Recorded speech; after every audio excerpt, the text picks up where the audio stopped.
වන්නේ ඇයි?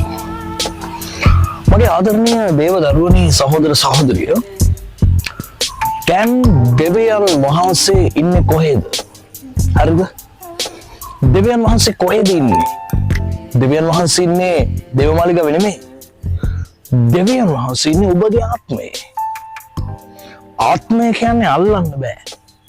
හැබැයි ඒ තමයි අපි ආත්මික මිනිස්සෙක්. සැබෑ මනුෂ්‍යයා කියන්නේ ආත්මය. එතකොට ආත්මය වාසය කරන නිවස තමයි ඔබට මේ පේන මේ ශරීරය. දෙවියන් වහන්සේගේ ආත්මය නම් ශුද්ධාත්මයන්න් වහන්සේ මගේ ආත්මය තුළ ඉන්න එක තරම් සමාදානය මේ ලෝකේ නැහැ. ඒකයි යේසුස් වහන්සේ කිව්වේ මගේ සමාදානය මම ඔබට දෙනවා.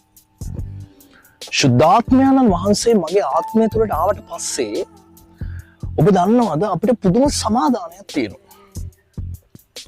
1 කොරින්ති 14:33 කියනවා දෙවියන් වහන්සේ සමාදානයේ දෙවියන් වහන්සේ. ඉතින් දවස පටන් ගන්න විනාඩි 5 ඔබගේ ජීවිතේ කැළඹීම් තිබෙනවද? මම අහන්න කැමතියි. අපේ ජීවිතේ තියෙන කොටස් ශරීරය කැළඹෙනවා. ඒ කියන්නේ ලෙඩ.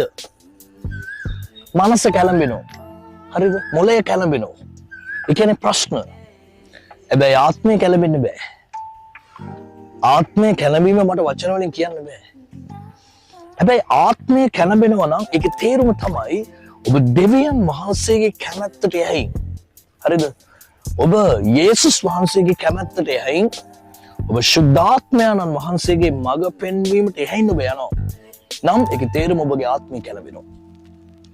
මේ ලෝකේ කිසිම කෙනෙකුට දේව සැලසුමට විරුද්ධව පිටමන්න බෑ. ශුද්ධාත්මයන්න්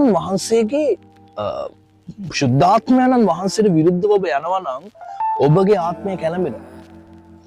මොළය නෙමේ, මනස නෙමේ, ආත්මය කැළඹෙන්නේ. දැන් අපි ගීතාවලිය 6:3 අපි බලමු. මාගේ ආත්මයද අතිශයින් කැළඹී තිබේ. ස්වාමීනි ඔබ ප්‍රමාද වන්නේ කොපමණ කාලද? මොකද්ද මේ දාවිත්තුමා කියන්නේ? මගේ ශරීරය කැළඹුණා කිව්වේ නැහැ. මගේ මොළය කැළඹුණා කිව්වේ නැහැ. ඔව් කියනවා ස්වාමීනි මගේ ආත්මය කැළඹී තිබේ. මගේ කැළඹී තිබෙන්නේ මගේ ආත්මය.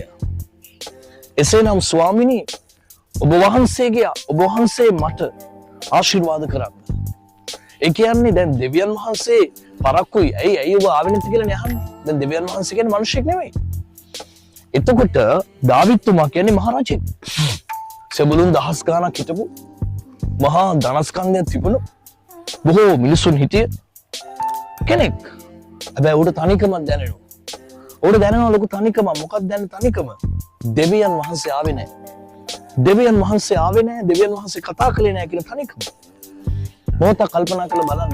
මගේ සහෝදර සහෝදරිය මේ ලස්සන උදෑසන විනාඩි 5ේදී මම ඔබට කියනවා දෙවියන් වහන්සේ ආවේ නැහැ, දෙවියන් වහන්සේ කතා කළේ නැහැ කියලා විශාල තනිකමක්. එතකොට මොකක්ද ඒකේ තේරුම? ඒ කියන්නේ දේවාත්මයේ ආනුභාවය උට නොදැනී ගියා. අපි දන්න ඔහු පව් කරා. ඒ පාපය තුළින් දෙවියන් වහන්සේ යම් කාලයකට ඔහුගෙන් ඈත් වෙනවා. එතකොට අපි අද දවසේ අපේ විනාඩි 5ේදී අපි ඉගෙන ගන්න දෙයක් තියෙනවා. ඒ තමයි දෙවියන් වහන්සේගේ ආත්මය අපෙන් ඈත් වෙනවා නම් ඔබ දන්නවද ඔබගේ ආත්මය කැළඹෙනවා. දෙවියන් වහන්සේ ඔබ දාලා යන්නේ නැහැ. මම කියන්නේ යේසුස් වහන්සේ යනවා කියලා. යනවා නෙවෙයි. උන්වහන්සේගේ ඒ අනුග්‍රහය, බලය, ආදරය, ප්‍රේමය යම් කිසි දුරස් භාවයක නැති වෙනවා. ඒ කියන්නේ උන්වහන්සේගේ දැන් උදාහරණයක් විදිහට ඔබගේ අම්මා ඔබත් එක්ක ගෙදර අපි හිතමු ඔබගේ මව ඔබත් සමග ආදරෙන් ඉන්නවා, තරහ වෙලා ඉන්නවා. ඉන්න එක ඉන්නවා. හැබැයි ආදරෙන් ඉන්න දවස්වල වෙනමයි, තරහ වෙලා ඉන්නවා නම් වෙනමයි. ඒක ඔබට දැනෙන හැඟීම් දෙකක්. ඒ වගේ තමයි දෙවියන් වහන්සේ අපිත් එක්ක ඉන්නවා කියන්නේ වෙනම, තරහ වෙලා ඉන්නවා කියන්නේ වෙනම. තරහ වෙලා ඉන්නවා කියන්නේ ඔබ විනාශ කරන්න, ඔබ මරන්න සැලසුම් කරනවා නෙමෙයි. හරිද? තරහ වෙලා ඉන්නවා කියන්නේ උන්වහන්සේ මොහොතක් යම් කිසි විදියකින් ඔබගේ ක්‍රියාව ගැන, ඔබ ගැන නෙමෙයි, ඔබගේ ක්‍රියාව ගැන අප්‍රසන්න හැඟීමකින් ඔබත් එක්ක කතා කරන්න නැත වෙන්නේ. ඒ වෙලාවට ඔබට දැනෙනවා මහා දුකක්. ඒක දැනෙන්නේ ආත්මික කියන්නේ හදවතට යටට දැනෙන්නේ. පුදුම කැළඹීමක්, පුදුම කලකිරීමක්, පුදුම එපා වීමක්. ඔබ කැම ගත්තට කන්න බෑ. රැට නිදා ගන්න බැරි වෙයි. සමහරවිට ඔබ කල්පනා කරලා බලයි කිසි ප්‍රශ්නයක් නැහැ පේන්න. නමුත් මොකක් හරි තියෙනවා කියලා ඔබට හිතේ. ඒක තමයි දුවේ පුතේ මතක තියාගන්න ආත්මීය කැළඹීම. මේ වෙලාවට මොකද්ද කරන්න ඕනේ? මේ වෙලාවට ඔබට කේන්ති යනවා. ඔබට ජීවිතේ එපා වෙයි. මේ වගේ වෙලාවට කරන්න ඕන එකම දේ තමයි දෙවියන් වහන්සේ හොයාගෙන යන්න. දේව මෙහෙයකට යන්න, යාඥාවක් අහන්න. දැන් රෑ 9 මාට අපේ Zoom meeting එක තියෙනවා, පුළුවන් නම් ඒකට එන්න. නැත්තම් සුව කිරීමේ මෙහෙයන් තියෙනවා, ඔබට ඒවට යන්න පුළුවන්. දීර්ඝ කාලීනව පල්ලි ගිහිල්ලා නැති පසුබට වෙලා ඉන්න ඔබට අපේ දේව මෙහෙයන් තියෙනවා, සුව මෙහෙයන් තියෙනවා, වල සම්බන්ධ වෙන්න. දේවදරුවනේ ජේසුස් වහන්සේගේ ආදරය සහ බලය අත්දකින්න විදියට ඔබ උන්වහන්සේ ළඟ වෙන්න. එතකොට අර කැළඹීම ඔබගේ නැති වෙනවා. ඔබ පශ්චාත්තාප වෙන්න, පසුතැවිලි වෙන්න. ජේසුස් වහන්සේට කියන්න, ස්වාමීනි මගේ වැරදි ගැන මට සමා වෙන්න. මගේ පව් ගැන මට කමා කරන්න. මගේ වැරදි ගැනත් මගේ පව් ගැනත් මට කමා කරමින් ඔබ වහන්සේගේ ආශිර්වාදය සහ කරුණාව මට ලබා දෙන්න කියලා ඔබ කියනවා. දෙවියන් වහන්සේගේ නැවත සමාදානය සහ ආශිර්වාදය ඔබගේ ආත්ම නිදහස වෙනවා. යේසුස් පිටයි සුබ දවසක්.